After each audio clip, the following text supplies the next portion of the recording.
You are listening to the Julie Parker Practice Success Podcast, where you discover management insights and strategies for your successful dental practice. There are also interviews with key people in the industry who have advice and services to help you and your team achieve great success. Welcome to this episode of the Julie Parker Practice Success Podcast, and I've got a returning guest today, and she's become quite a trusted friend and ally in the space of helping dental practices be more successful. Welcome, Lyn Carman.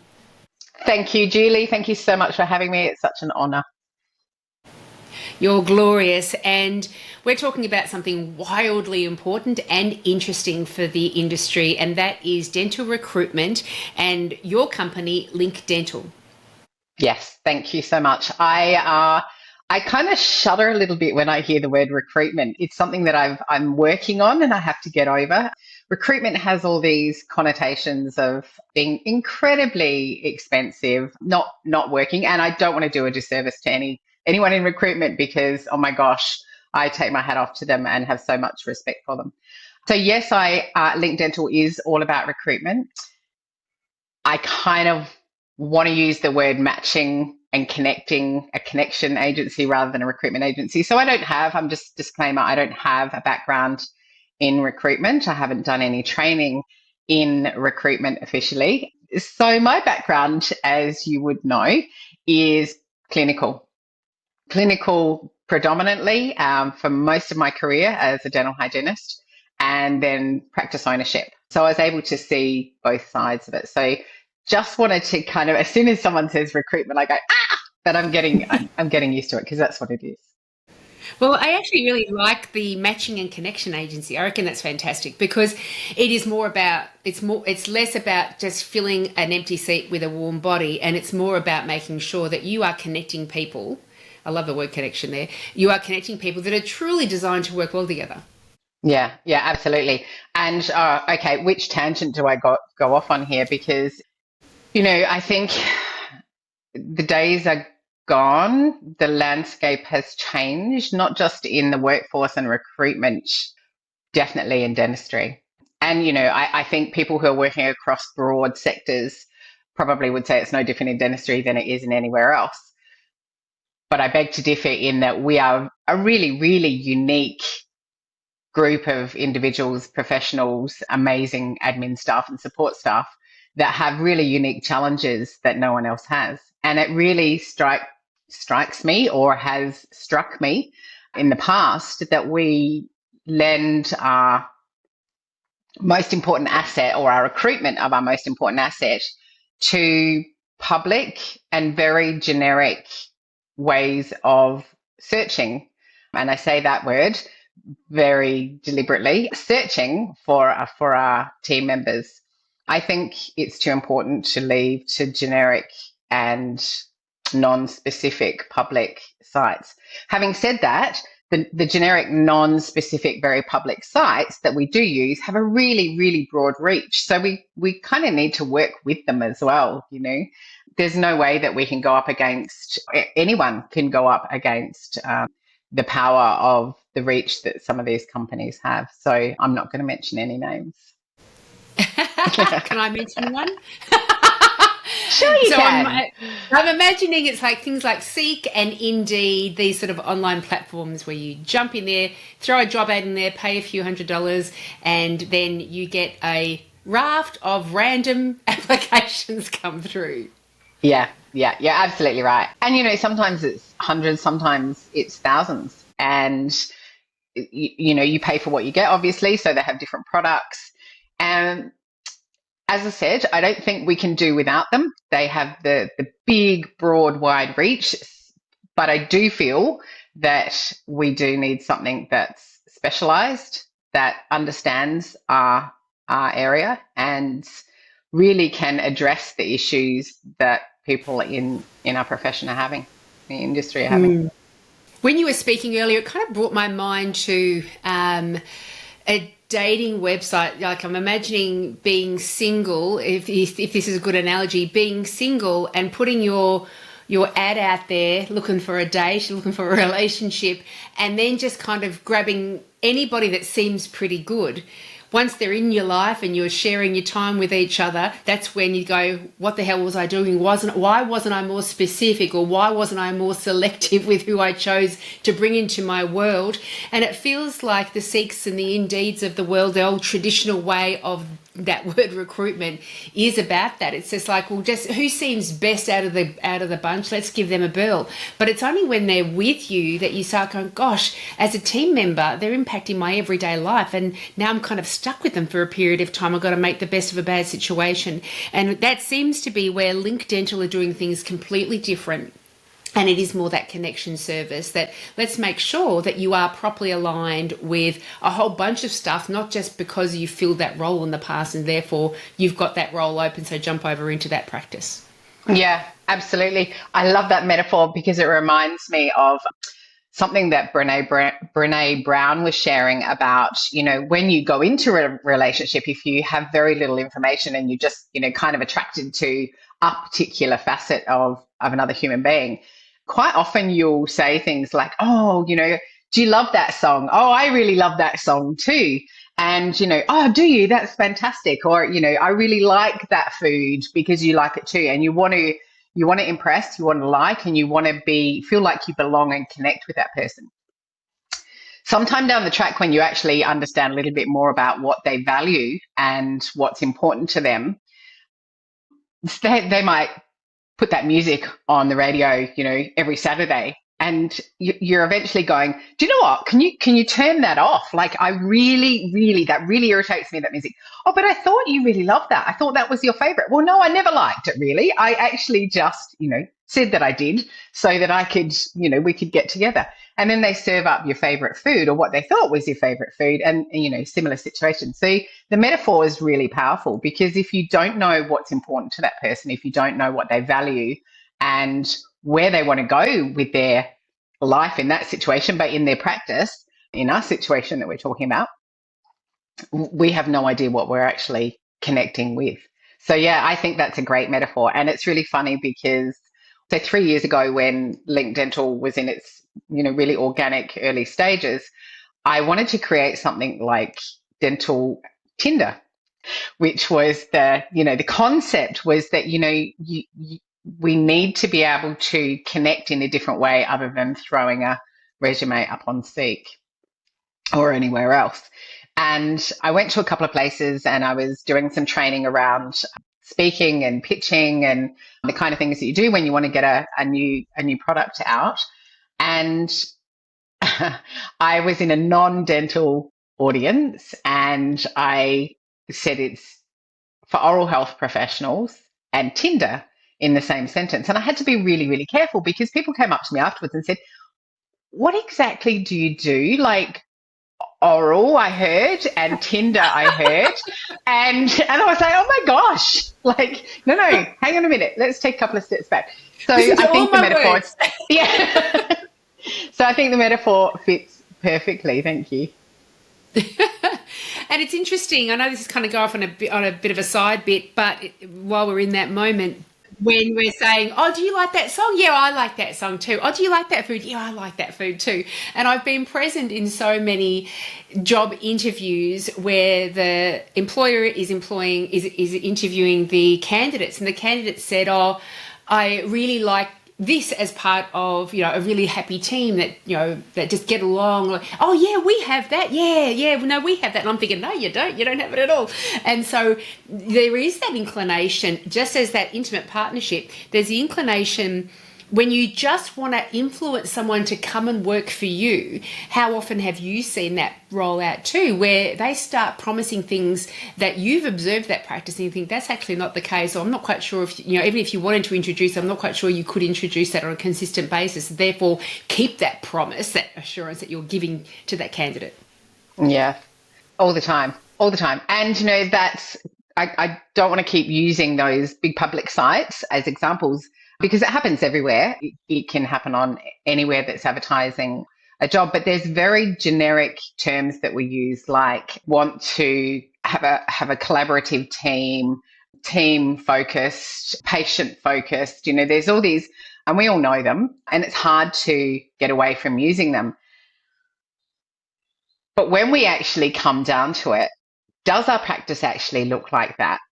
Do we as individuals, as possible candidates, actually value that and live that? So one of your previous guests, Steph, I love listening to that episode, because she talked about values, but she didn't just talk about them as in a list of ideal things that live in the drawer in the practice somewhere. You could actually hear that she, as a leader, lived them. They were important to her. She breathed them, and everything that she did, you could hear, I think at one point she said, we check in to make sure that if that's what we're doing, they actually align to which value. Which value does that fit with? So you're actually making those values so important that they become part of who you are. And I think that's, in a lot of cases, what's missing. And I think what that brings about is this gap. And I want to talk about the gap, because this is where I think the issues are. And this is what I'd love to change and address, is there's so many gaps between employers and employees at the moment, I feel. And perhaps there always has been, but I feel like they're wider, like a lot of gaps are. And I think one of those is the desire to fit, like that early stage of the relationship. Promises that are being made to say, we've got the best culture, we do this, we do that, and yes, come here and you'll get all of that, all the promises that you just alluded to.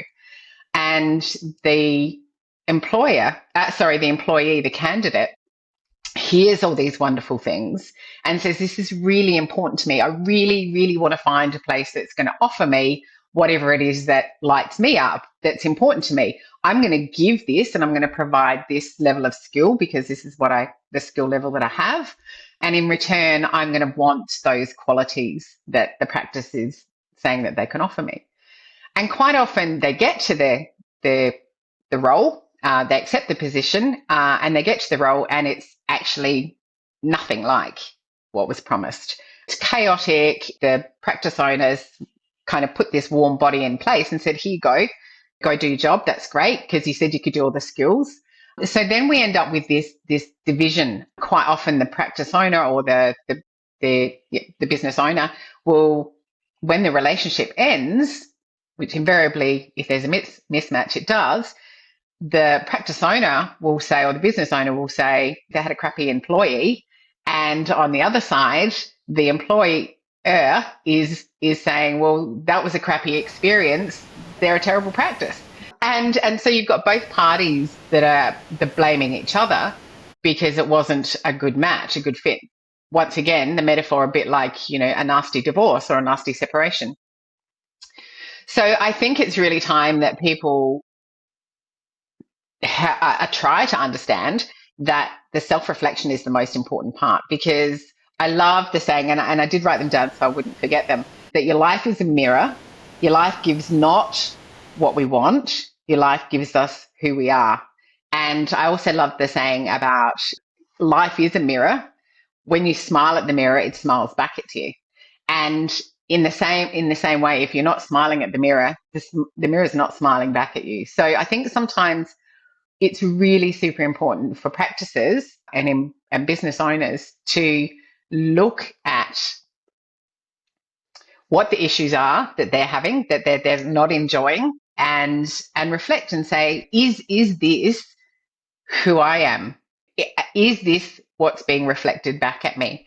And really, I think when I first bought a practice, and I'm jumping around a little bit now because I'm super passionate about this. Someone said to me, your practice looks like you. And I thought, that's a really weird thing to say. What do you mean my practice looks like me? At home, I might be, really chilled and relaxed, and I don't want my practice to look like that. But it's who you are and who you're being in the practice, who you are and who you're being as a leader of your team. Because no matter what you do, no matter who you delegate it to, your practice is always going to look like you. And I think that's never been truer than now. Yeah. And I think there is that gap between the employer and the employees, absolutely. And I think one of the most insightful things you could do, or kind of interesting things that you could do as a way of discovery, because an employer can have a perception of what their workplace is like and the environment that they create, but the employees often have a quite different perception. But to be able to have those frank discussions with your team members, what is it like to work here? What could we do to improve it? And what can we do as a practice to be living the values and living the vision of the practice? Because we're about to advertise and we've got to get it right. Before these people start working with us, we need to get it right. So they do step into that environment that we're making assurances about. Yeah, I think that's so valuable to actually take the time to sit down and work out what is the goal, what is the direction that our practice is going in. If you don't have a mission, and I know people glaze over when we talk about mission and vision and values, but they are at the core of everything we do and who we are. And I think if you as a leader, business owner, can't articulate that, your team is certainly not going to be able to articulate that. They're going to articulate their own personal, if they have them, values and core goals. So to be able to actually come together before you actually onboard someone else or even think about onboarding someone else, to actually understand what that is really vital. And that's a lot of the space that I spend time in, is one, talking about, do you actually know what your goal is? Do you know what your purpose is? Do you know what does your practice look like in 5 years, 10 years? And I don't mean, what does it just look like? Are you walking in the front door and, who are you greeting, and who of your team is there for you, and what kind of conversations are you having, like down to that kind of level of visualization about what your purpose is. Because I think when you don't have that, then everyone is bringing their own stuff, their own thoughts about where they want to be, and if it's not aligned to a business, or it's not aligned to the practice, then everyone's off doing their own bits and pieces. And is it any wonder we kind of get a bit disjointed and chaotic, because everyone's doing the best that they can. Everyone's doing what they think they need to do. Everyone wants to be an amazing employer and employee. So actually reflecting back on, okay, is this in alignment with my values? Is this alignment with the practice values?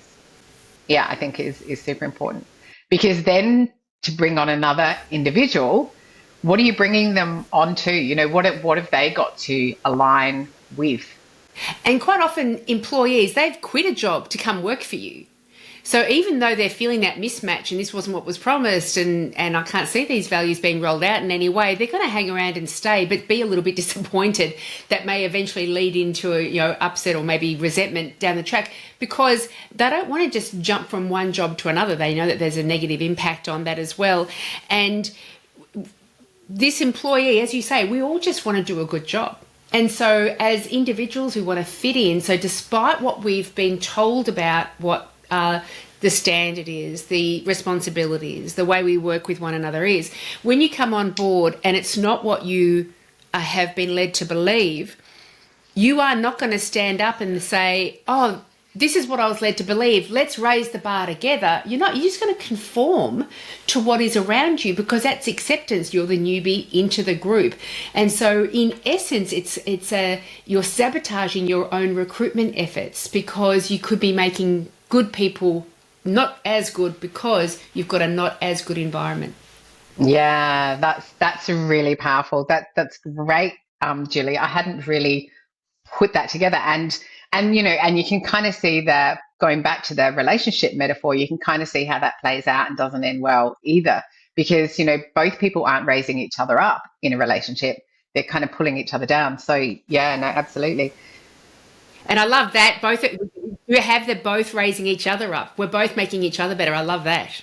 Yeah, yeah, and I think that's across the board. And I think the other part that you touched on that's super important, particularly for business owners to hear, is that no employee no candidate, no person that's actually looking for a position wants to jump around.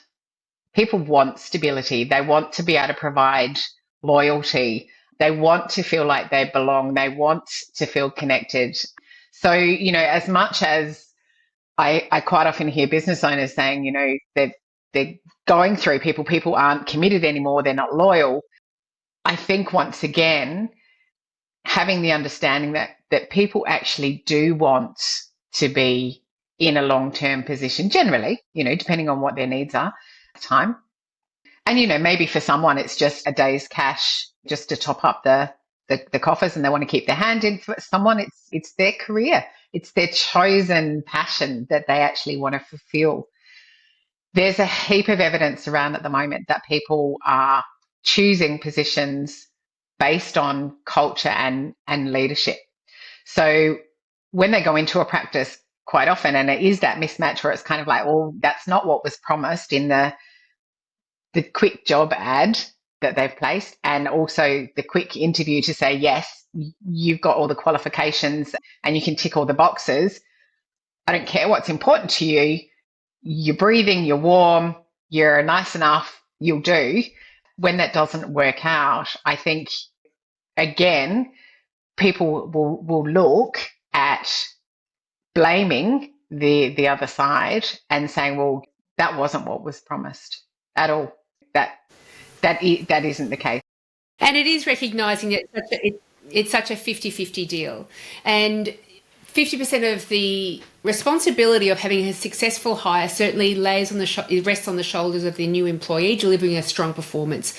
But the other 50% is up to the employer creating the environment where that strong performance can be delivered. Yeah, absolutely.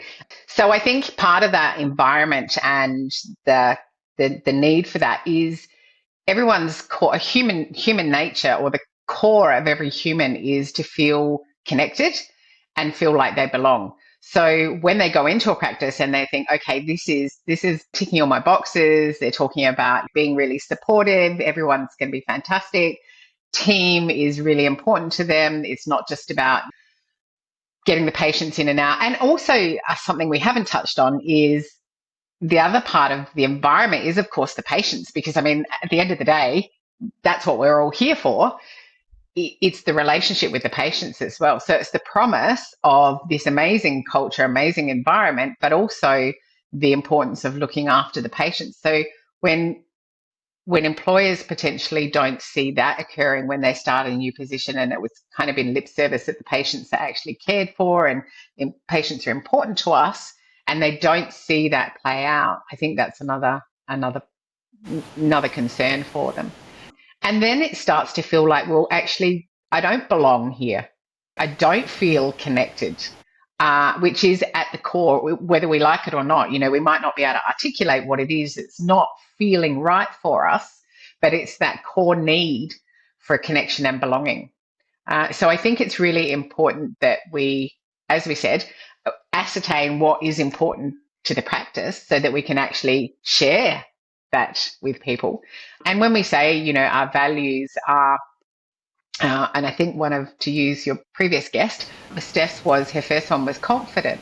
Okay, well, how does that play out? Well, we're confident in the techniques that we use to treat our patients. We're confident that we can provide what's needed for our patients. We're confident to be able to, and this in her words, this is my interpretation of her words. We're confident with each other that we can depend on each other. Where does confidence play out in your practice? One of mine is grit and determination. It's one of my core values. And for me, that means when things are really tough, when things are tough in my business, then I'm going to really find my core value and I'm going to play it out. I'm going to live it and really dig in and use that grit and determination. And also when I'm working with a client, I am going to find, and I'm thinking, I can't find this right person, this right employee, this right candidate. Oh, it's so hard. Sometimes it is really, really challenging or things don't work out. I have to tap into my grit and determination and come back to that because I need that. So I need to have that value to keep me moving forward. Another one of my core professional values is leadership. So I need to make sure that everything that I do and all the choices that I make and the decisions that I make are coming back to that. Is that going to help me provide leadership? Is that going to help me lead myself? But is it also going to help me lead where I need to lead. Now, if that's on the side of a business owner and supporting them, or on the side of a candidate and supporting them. So I think not only do we have to have and identify what our values are, because most people don't understand what their values are, then there might be other things that are driving them. So having the core values identified, knowing how they play out in every aspect of your life. And there's also, as you would know, there's professional values, there's personal values, there's cultural values. So you might have 3 or 4 things and say, okay, well, trust is one of my values. Okay, so can trust play out in every area of your life? Probably, because it's a pretty big one. Would grit and determination play out in every area of my life? Possibly not. Possibly not. In a relationship, is it just going to be sheer grit and determination to hang into a relationship? Probably not, Perhaps grit and determination is my professional value and my work value, but not necessarily my personal value. So I think when practices can start to have those kind of conversations, then they can start to work out what's actually driving them. Yeah, I think you're really highlighting one of the important areas that gets missed with the old-fashioned style of recruitment. That if you were employing to have an additional member of your team, Lyn, to be saying that one of our values here is grit and determination, you're getting like-minded people coming on board. Otherwise, you may start getting people that they are the opposite of grit and determination. No, I like comfort and safety and, and anything that is opposite of that. So then they can become part of your environment and they feel outside of their comfort zone simply because you haven't articulated what your values are. And when you think of, you were mentioning how dental teams are quite different to a lot of other industries, and I totally agree with you, because what other medical profession where you've got so many people so directly involved with that patient experience and helping them to engage in their treatment and having everything explained to them, it's everyone has such an enormous impact. And so they can also be working in environments that can get very stressful, under the pump, pressure. You want to make sure that you're attracting people into those interviews or into that recruitment process, that connection process, who have that grit and determination, resilience, strength, optimism, all the things on top of the regular stuff that we normally include in a job ad, for example, just a standard job ad.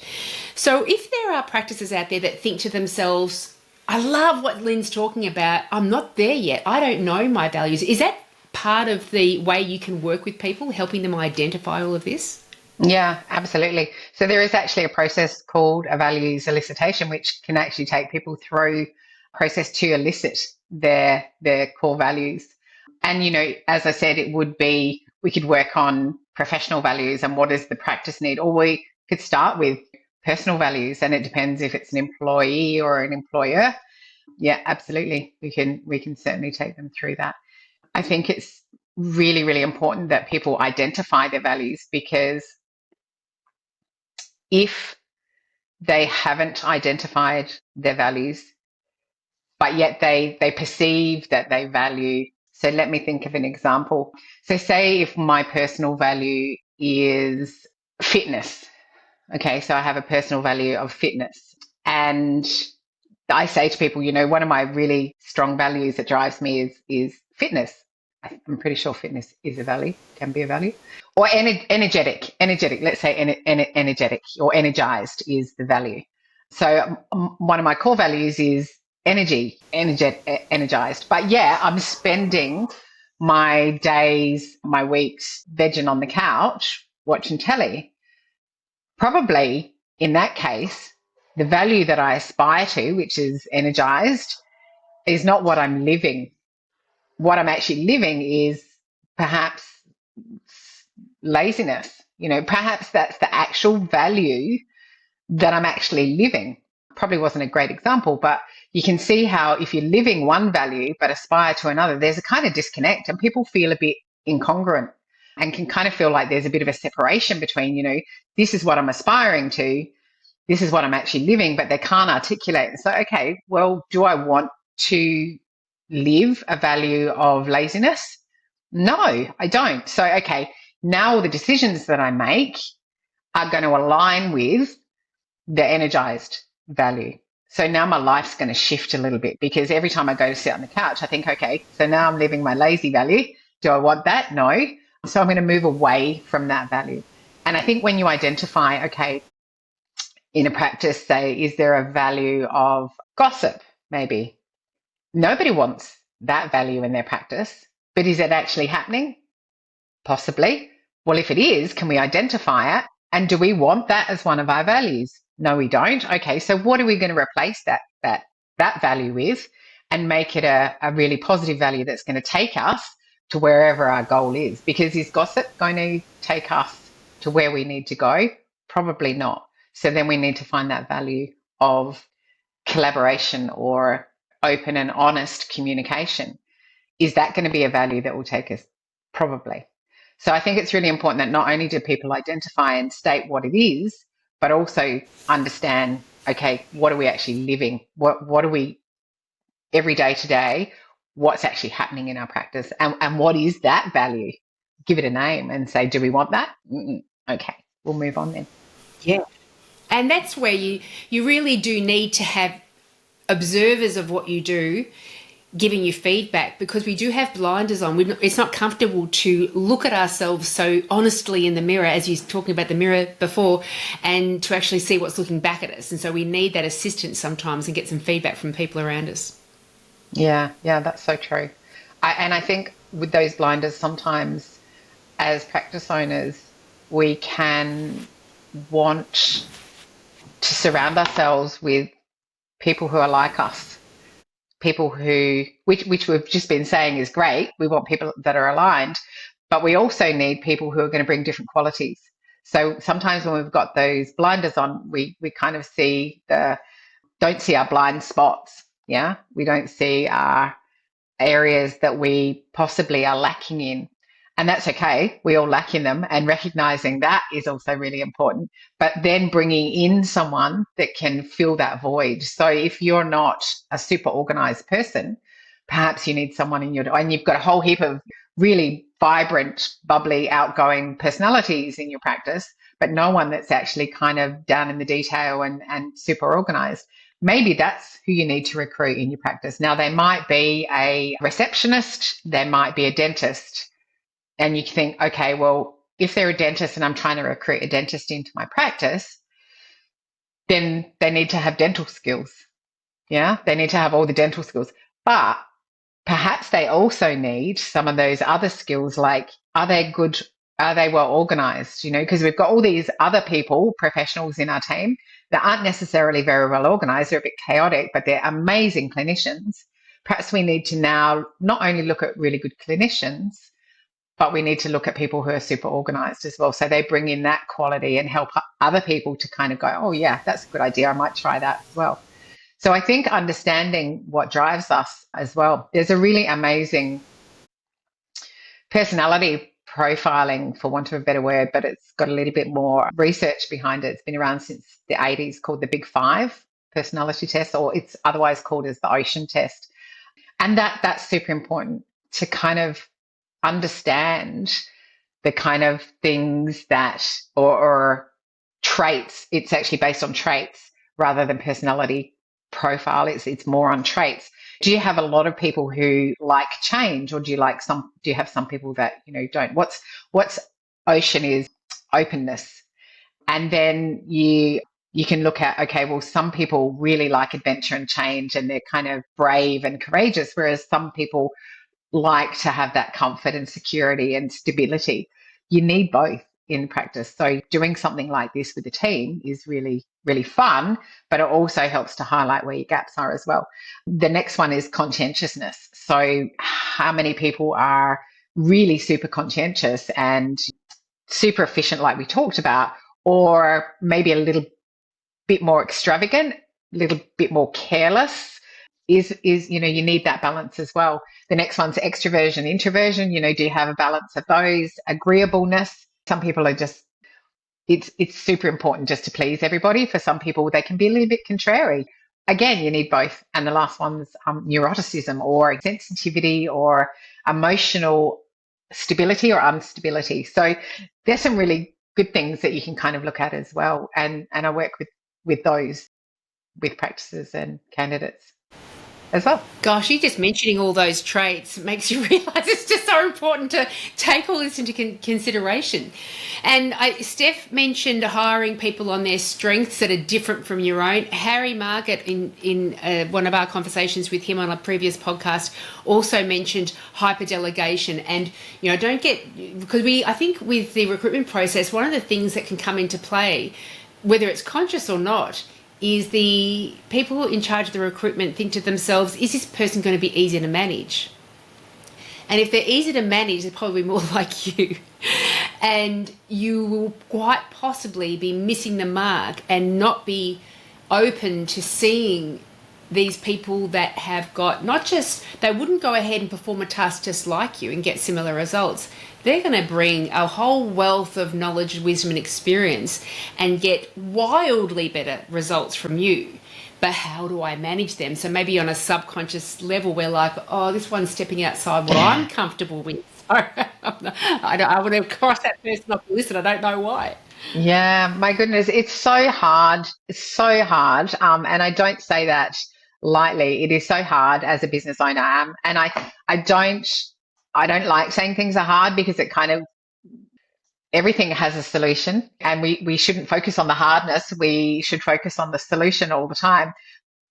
But it's tough. There's so much to think about, especially when, as a business owner, most dentists don't have an MBA. Most dentists don't have any business training. And yet they're managing people, they're managing their clinical skills, they're managing their patients. Most are working so hard at the moment that it doesn't leave room for any of these nice things to do. And quite often, when you were talking about, Julie, the need to go back to your team and talk about, what are our values? What is the purpose of this practice? That's a big job, and most practices and most business owners don't have the time to have those nice conversations and sit down. And if they do, their brain's elsewhere. They're not really present.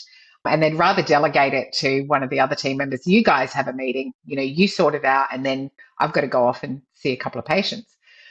It is super important to get to a place where you can actually work on the business rather than just being in it with up to your elbows in patients and clinical. And maybe clinical is the space where you want to live and you want to be, and that's fantastic. That's where people are super passionate and doing what they love, hopefully. It's still being mindful that you still are a leader of people who are going to enable you to do that clinical work. So however you need to delegate, however you need to outsource, however you need to provide that environment and leadership is so important. And there's so many amazing people doing amazing things. Lots of people on your podcast, Julie, just are doing amazing things in their space and can really, I think that's the other part, reaching out to seek help where it's needed when there's so many people who are available to give support. And I think that coming into it I think you saying it's hard is an important thing to acknowledge, because number one, otherwise we just feel like we're failing in it all the time. We're just no good at this. But no, it's hard. This is not a simple process. The recruitment space is not simple. Getting your values, established and walking the talk and all the things, it's difficult stuff. But admitting that it's hard, recognizing that it's hard, and recognizing that it's different than it ever used to be, trying to attract great team members into your team and having that team work, it just really does allow you the space to go, yeah, it is hard, so I'm going to get someone that does this all the time to really help me. And what she's saying, what Lyn's saying right now is really resonating. I just don't know how to get there. And so the help is there, and that's the key. The help is there. Yeah, so true. And I think to go down that other side of, we've been talking about what's ideal and what needs to be done, to bring in that, yes, it's a real challenge I think it's also really important to acknowledge, and this is also a lot of the work that or space that I spend time in, is really supporting people to know that it is okay that we're stuffing it up and that we're not getting it right. But then realizing, do we want to continue doing this? Do we want to look back in 5 years' time and going, like I pinpointed that I was having a really hard time 5 years ago, and I'm still having a hard time. Actually, I'm having a worse time now because I didn't do anything about it then. So I think there's recognition and part of that self-reflection that I spoke about really early, where we're kind of blaming the other party and there's that gap. The divide is only going to be closed by the self-reflection and the acknowledgement that I don't know what that is, that term, I'm not sure, but falling on your sword and saying, hey guys, I'm not getting this right all the time. Can you help me? Even with your team, for leaders to actually to do that. Of course, so long as they feel safe in their team. And if they've recruited correctly, hopefully they absolutely feel safe with their team because their team's there. Everyone's got their back, everyone's raising each other up. So when one person's down, the others are hopefully up and they can support that person. That person comes up, the others might be feeling a bit down, that person can raise each other up. So that for me is team player. You know, when we use those, and sorry, I did inverted commas there, team player is something that is widely overused in the job ads that I can see. Because I think what does it mean to be a team player? I think understanding what that is, and that's going to be different for everybody as well. So yeah, I think the burnout, that's the other really important thing that people are looking for, which is something that's really, really challenging to provide in dental, is flexibility. Everybody's looking for flexibility and needs flexibility in 2024 and will continue to do so. Really, really challenging in dental because generally, you know, we need someone there at 8:30 in the morning and we need them to be able to stay until 5 o'clock, 6 o'clock at night. How do we start to look at how can we make it more flexible? And if one person's not there in the morning, a key person is not there first thing in the morning for a huddle, how do we make that work? You know, how does that even happen? So I think being really creative and having the time, creating the time to be more creative around how do we embrace some of these new concepts is really important. And look, there's some people who just don't want anything to be different. They're happy with reactive recruitment. They're happy with the churn. They're happy with a constant having a different person in every few months. I don't know how they make that work, but for some people it seems to work. And is that okay? Sure, it's okay. Different strokes and it takes all kinds. So and I think that's the other really important point that I want to get across is the blame game. That, you know, that's he's a terrible employee. He didn't suit me or she didn't suit me. That's fine. It just wasn't a match. But another practice will have that same person and they're their rock star. You know, they're most outstanding performer they've ever had. And I see that a lot. I see that particularly with younger team members and early career DAs even. One person will ring up and say, hey, Lyn, that person that we employed, she's toxic. She's toxic. She's the one that's toxic. And it's okay, that's fine. I absolutely hear what they're saying and I actually take that on board. But then there might be, and I've done this, you know, repositioned someone or introduced someone or connected someone because I don't actually place them, but I've connected them with another practice. And, you know, 2 months later, ring back to see how they're going. Absolute star performer. So I think that's really important as well. Oh, for sure. That's a very, very important consideration to have. And it should go into when you are, you know, ringing references and things like that. If someone says terrible things about this particular employee, just think that's just one piece of data, but there's a whole range of stuff I don't know. Yes. Yeah, absolutely. So with Lync Dental, when practices come on board and seek your assistance and guidance, and do recruits who are potentially looking out for work too, do they also contact you? Let us know what the process is like. Yeah, thanks, Julie. There's a few different levels of Lync Dental. So late January, we launched the Lync Dental website. Now, the Lync Dental website, first and foremost, front facing, is dental specific jobs board that I've worked really, really hard to try and make it very specific for dental. And we're building more and more questions and making it a difference to other jobs board. But at the moment, it's predominantly a jobs board. And look, anyone can pop up a jobs board. So that's not where my magic power is, I don't think. But certainly we needed to be able to provide that space for people to just come and self-serve, put their jobs up, and people to be able to apply. What we've actually created for job seekers or candidates is a place where they can actually register and they can begin to create their own profile. And we're looking at, because more than just a resume, we're going to need a lot more than just a resume. We need a profile. So, maybe some photos of your own treatment. If you're a clinician, if you're a dentist and you want to actually start building a portfolio of your work, maybe putting things in it like, what your core values are and explaining some of that. Getting to the stage where we're actually starting to create a profile where we can shine and we can actually start to articulate what's important to us. Quite often I'll get, I'll go in order. So they're the two kind of self-serve areas. So practices can go on and build their practice profile all on their own. They can put photos up, they can put videos up, and candidates can actually go in and do the same thing. They can put their resume up publicly so that premium members have a opportunity to go and search their resumes.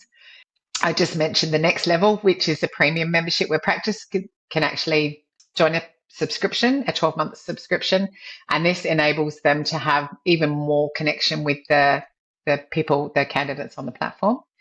And then there's another level where I actually do the recruitment for them. So at this point, premium members can actually purchase a package where they can, for a position, a particular position, so maybe a dental hygienist role, then I will do all the recruitment for them. So currently at the moment, I'll still advertise on Seek. As I said, we need to use them. They have broad coverage. My reach is, and probably never will be, as great as Seeker Indeed.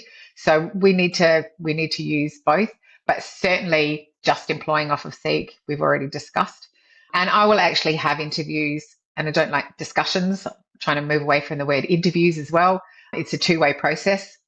Each person brings their wants and needs, and I can discuss the practice and what their needs are, and hopefully already understanding the practice values a lot more and a lot deeper as well.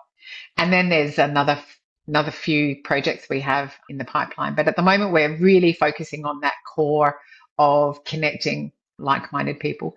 So people can, candidates who want to can come to the website. Certainly they can come to me and have a discussion. Although, obviously time is short. So quite often it's easier to go to the website and actually build that. And then maybe we can have a discussion after that. So yeah, thank you. Beautiful. Fantastic. It's such needed work. We have been progressively getting less quality, lower quality results in the old way of doing this. COVID kind of really, and Jill Ford, she's a TAFE teacher for Dental Assisting Cert 3s here in Victoria. And I think she was indicating Victoria, but she said in 2021, between 2021 and 2023, the workforce was reduced by 31% in terms of auxiliary team members.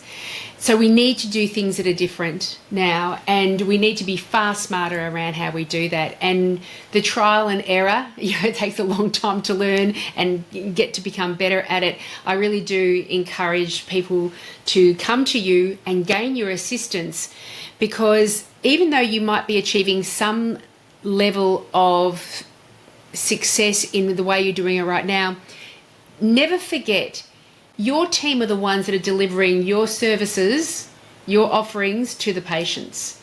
So the patient experience is absolutely being compromised if you are allowing the standards to drop or if you are allowing patients to receive a different experience depending on which team member ends up looking after them.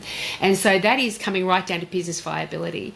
But talking about the stress, having the stress that's involved in trying to manage a dysfunctional team is enormous. This is our everyday life that we're talking about here. Yeah.